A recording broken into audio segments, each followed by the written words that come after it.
The Second Epistle of John. The Elder, to the elect lady and her children, whom I love in truth, and not only I, but also all those who have known the truth, because of the truth which abides in us and will be with us forever. Grace, mercy, and peace will be with you from God the Father and from the Lord Jesus Christ, the Son of the Father, in truth and love. I rejoiced greatly that I have found some of your children walking in truth, as we received commandment from the Father. And now I plead with you, lady, not as though I wrote a new commandment to you, but that which we have had from the beginning, that we love one another.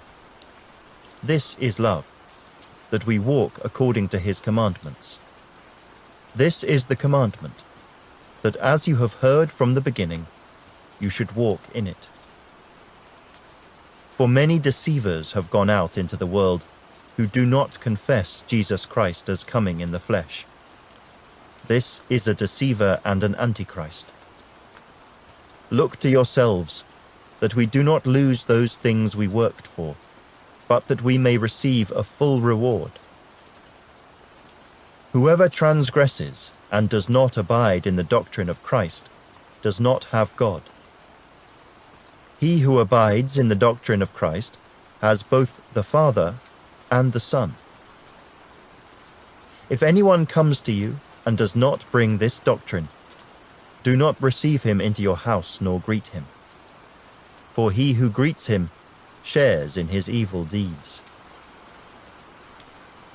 Having many things to write to you, I did not wish to do so with paper and ink. But I hope to come to you and speak face to face, that our joy may be full. The children of your elect sister greet you. Amen.